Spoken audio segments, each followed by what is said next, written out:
Hi everybody, welcome to another Friday, a glorious Friday with a wonderful weekend before us. The birds are singing, well they were, the blossoms out, the daffodils are still going, the photina's doing its little best. Wonderful, wonderful, great to be alive, and we're on the outside, marching over. We're here.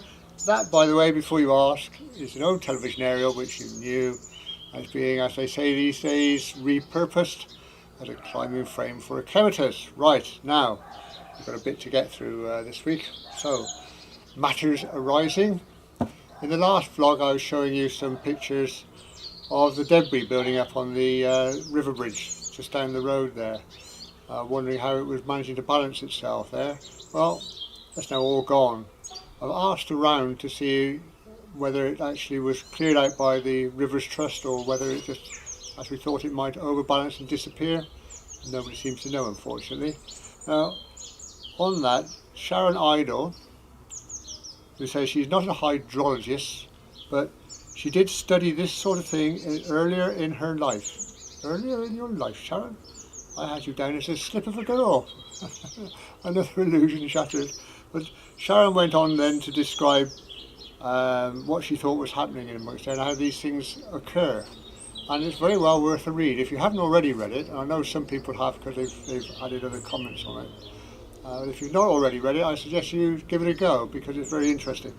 And if we go back to the Standish rail junction a few weeks ago, Andrew Merriman came through again with knowledge about how it used to work in the good old days. Andrew knows what he's talking about, and he's very well informed. And one of the things that he touched on, which I found quite funny, the two rail companies are running side by side. So you had Midland with 2 lines, you had Great Western with 2 lines. On the one company, the left-hand rail was the up line, and on the opposite company, the up line was on the other side. So the poor old signalman had to work out in his head every time he had to throw some points, which was up, which was down, and goodness knows what else. They couldn't agree on anything, could they, in those days? They really couldn't. So yeah, Andrew, again, that's worth a read. If you go to the Standish Junction video and look down in the comments, very well worth a read. Thanks for your trouble, Andrew. Decent of you. Right, now, the ocean. Last week's film, we passed an area full of water called the ocean. Now, great news. They're going to replace the tunnel, the canal tunnel. If you remember from the pictures, it's just really just a drainage tube at the moment. But it's been agreed between the Canals Trust, Network Rail and the local council to share the costs, and they're actually going to drive through a tunnel to make it go back to being a working canal. Amazing, isn't it? Amazing. Mike Ursel, got notes this week, look. Wow. Mike Ursel pointed out the canal's having a new tunnel. He said it was going to happen during the summer, but it's been delayed due to some difficulties. I'll cover those for you in just a second. Richard KB said, so you know the Ocean Canal Bridge is about to be replaced. I'm not sure if Richard is referring to this tunnel or whether he actually means the canal bridge. Possibly the canal bridge, because if they've got some heavy construction going down there, they're going to have to get their machinery to it, and so it's very, very likely that they'll have to upgrade that bridge to get the stuff across there. Now, Philip Pankhurst said Network Rail have just done a similar job at Peterborough, where they built a concrete tunnel beside the East Coast Main Line and then pushed it underneath. He says it's almost worthy of Brunel. Well, I don't know about that, Philip, but yeah, glorious, isn't it? The difficulty that they're talking about is that the plan was to drain the ocean so that all the construction machinery can get access to building the new tunnel. But as the locals pointed out, and a lot of wildlife groups, at this time of year, of course, there's plenty of wildfowl that are using that to breed. Lots of wriggly things in the water as well that are doing the same thing, and to actually drain it at this time would be catastrophic. So I think what they've agreed to do now is, I think, and this was the main suggestion, I think it's probably the way they'll go, they're going to build a cofferdam. So they'll hold back the water in the ocean, leave that alone, and then they'll just put a cofferdam in to give the machinery dry access to the tunnel.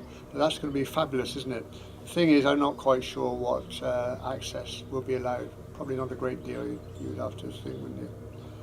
Right, now, I thought at this stage, let me, just going back on the ocean and that one, Jim Nichols' comment was, Detective Inspector Ron triumphs again.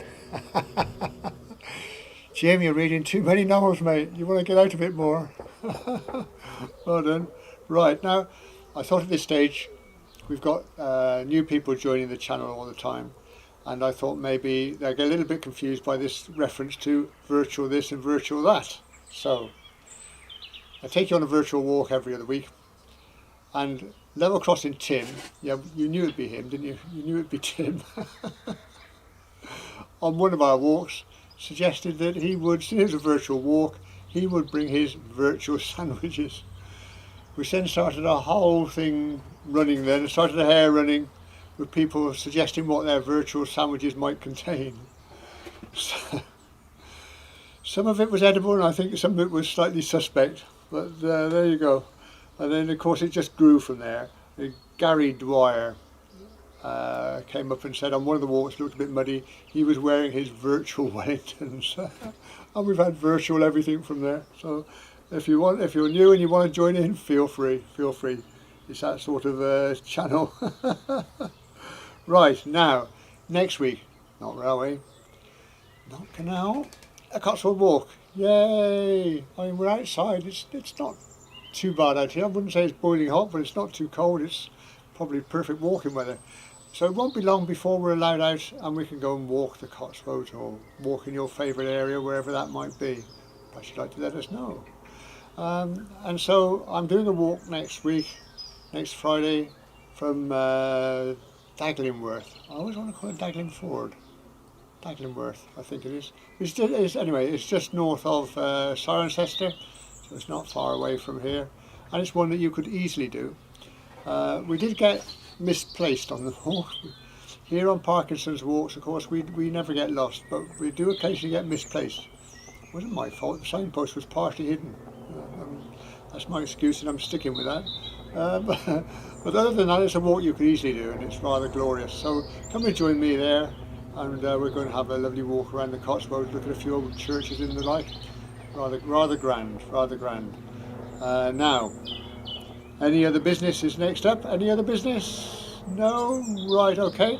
So I'll meet you next Friday then up in the Cotswolds, and we're going to do a lovely walk. Don't be late.